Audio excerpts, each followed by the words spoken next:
এতিয়া মাননীয় মুখ্যমন্ত্ৰী মহোদয়ে যেনেদৰে কামবিলাক কৰিম বুলি কয়, এতিয়া ধৰি লওক সেয়া নিযুক্তিৰ ক্ষেত্ৰতে হওক, বিজ্ঞাপন ওলোৱাৰ ক্ষেত্ৰতে হওক বা আত্মনিৰ্ভৰশীল ক্ষেত্ৰতে হওক, মানে যিকোনো ধৰণৰ মহিলাসকলক কিবা আঁচনি দিয়াৰ ক্ষেত্ৰতে হওক বা যিকোনো যেনেদৰে কামবিলাক যেতিয়া কৰিম বুলি কয় কৰে, কিন্তু দুই এদিন অগা পিছা হয় তেওঁ কোৱা মতে।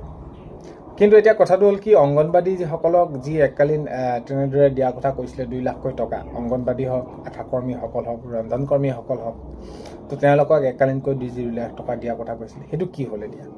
তো এই বিষয়ে আজি ভিডিঅ'টোৰ জৰিয়তে আপোনালোকক জনাব গৈ আছোঁ। আৰু এই বিষয়টো, এই যে 2 লাখ টকা বিষয়টো অতি গুৰুত্বপূৰ্ণ বিষয়, যিহেতু আগৰ ভিডিঅ'বিলাকতো মই কৈছোঁ যে এই অংগনবাদী কৰ্মী সহায়িকাসকলে যেনেদৰে এতিয়া তেওঁলোকে সময় পাৰ কৰিছে, কিমান কষ্টৰ মাজেৰে, দুখ কষ্টৰ মাজেৰে তেওঁলোকে জীৱন পাৰ কৰিব লগা হৈছে, সেইটো কেৱল নেকি তেওঁলোকে জানে কেনেকুৱা ধৰণৰ সমস্যাত আছে তেওঁলোকে।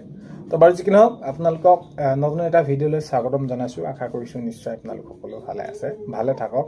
আৰু এইখিনিতে আপোনালোকক এটা অনুৰোধ কৰিম, চেনেলটোলৈ যদি আপোনালোক নতুনকৈ আহিছে, চেনেলটো ছাবস্ক্ৰাইব কৰাৰ লগতে কাষত থকা বেল আইকনটো প্ৰেছ কৰি অল কৰি থ'ব, যাতে নতুন এটা ভিডিঅ' দিয়াৰ লগে লগে আপোনালোকে আগতীয়াকৈ চাবলৈ পায়। যদি ভিডিঅ'টো চাই ভাল পায়, লাইক এটা কৰিব আৰু শ্বেয়াৰ কৰি দিব বুলি আশা কৰিলোঁ। এতিয়া অক্টোবৰতে এই যি এককালীনকৈ 2 লাখ টকা অক্টোবৰতে দিয়া হ'ব বুলি মুখ্যমন্ত্ৰী মহোদয়ে সেইখিনি জনাইছিলে, যে এককালীনকৈ দিব, আশাকৰ্মীসকলে পাব, ৰন্ধনকৰ্মীসকলে পাব আৰু অংগনবাদী কৰ্মী সহায়িকাসকলে পাব। কিন্তু এতিয়ালৈকে কোনো ধৰণৰ তেওঁলোকৰ বাবে এই যি এককালীন 2 লাখ টকা দিয়াৰ ক্ষেত্ৰত এতিয়ালৈকে কোনো ধৰণৰ এতিয়া তেওঁলোকৰ বাবে ভাল খবৰ অহা নাই। আহিব লাগিছিলে। এই বিষয়টো যেনেদৰে কৈছিলে, তেওঁলোকৰ এই যি অংগনবাদী কৰ্মী সহায়িকাসকলক 2 লাখ টকা দিম, তো দিলে বহুতখিনি সমস্যা সমাধান হ'ল হয়।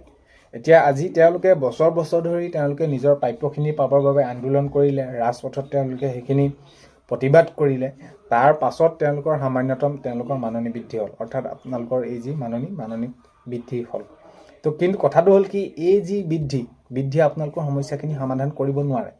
তো এইখিনি তেওঁলোকে বুজা উচিত বা মাননীয় মুখ্যমন্ত্ৰী মহোদয়ে বুজা উচিত। আৰু এই যি কৰ্মী সহায়িকাসকলে যেনেদৰে কামবিলাক কৰি গৈছে, এই শিশু অৱস্থাৰ পৰা কণ শিশুসকলক এজন সুনাগৰিক হিচাপে গঢ় দিয়াত আগভাগ লৈ গৈ আছে।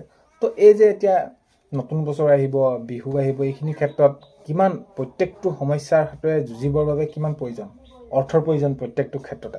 তো এইখিনি ক্ষেত্ৰত এই কৰ্মী সহায়িকাসকলে কিমানকৈ পায় দৰমহা, তো এইখিনি ক্ষেত্ৰত বিভাগৰ কৰ্তৃপক্ষই হওক, তো এইখিনি বুজি উঠা উচিত। আৰু এককালীনকৈ যি 2 লাখ টকা দিয়াৰ কথা কৈছিলে, এইখিনি সোনকালে তেওঁলোকৰ বাবে কাৰ্যকৰী কৰি দিব লাগে। কাৰণ কেলৈ, যদি এককালীনকৈ দিয়ে তেতিয়াহ'লে বহুতখিনি কাম তেওঁলোকৰ সমাধান হ'ব।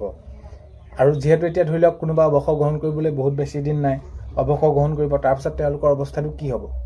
তো এইখিনি ক্ষেত্ৰত আচলতে বুজি বা মাননীয় মুখ্যমন্ত্ৰী মহোদয়ে যেনেদৰে কৰিম বুলি কৈছিলে, এইখিনি কৰা উচিত। কাৰণ কেলৈ, কৰি দিলে সকলোৰে বাবে বহুত বেছি এটা সুবিধা হ'ব আৰু তেওঁলোকে সেইখিনি জনাইছে। আৰু কেন্দ্ৰীয় পৰ্যায়তো এইখিনি ক্ষেত্ৰত আলোচনা হৈ আছে। এতিয়া বিভিন্ন ৰাজ্যত বেলেগ ৰাজ্যত তেওঁলোকৰ অংগনবাদী কৰ্মী সহায়িকাসকলৰ মাননি তেওঁলোকৰ বহুত বেছি, 10,000 বা 15,000 এনেকুৱা ধৰণৰ।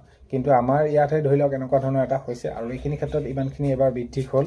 আৰু এই যি এককালীন 2 লাখ টকা দিয়াৰ কথা কৈছিলে অংগনবাদীসকলে, দি দিলে সকলোখিনি ভাল হয়। কাৰণ কেলৈ, এতিয়া নতুন বছৰ আহি আছে, বিহু আহিছে, আৰু এইখিনি অক্টোবৰতে দিয়াৰ কথা কৈছিলে।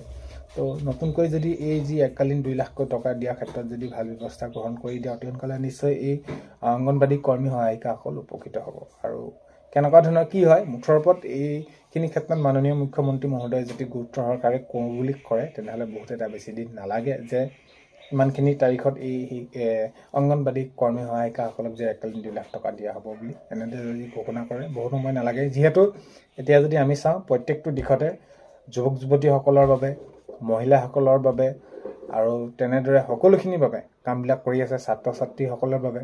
আৰু এতিয়া নতুনকৈ জানুৱাৰীত ছাত্ৰসকলৰ বাবেও সেইখিনি আঁচনি এখন ৰূপায়ণ কৰাৰ কথা কৈছে। ঠিক তেনেদৰে এই যি অংগনবাদী কৰ্মী সহায়িকাসকলৰ যি এককালীন, এইখিনি ক্ষেত্ৰতো যদি কাৰ্যকৰী কৰিম বুলি ভাবে, বহুত এটা বেছি দিন নালাগে।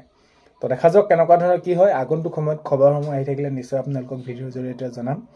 আজিৰ এই ভিডিঅ'টো শেষলৈকে চোৱাৰ বাবে বহুতেই বেছি ধন্যবাদ। ভিডিঅ'ৰ প্ৰথমতে কোৱাৰ দৰে চেনেললৈ যদি আপোনালোক নতুনকৈ আহিছে, ছাবস্ক্ৰাইব কৰি ৰাখিব, যাতে নতুন এটা ভিডিঅ' দিয়াৰ লগে লগে আপোনালোকে আগতীয়াকৈ চাবলৈ পায়।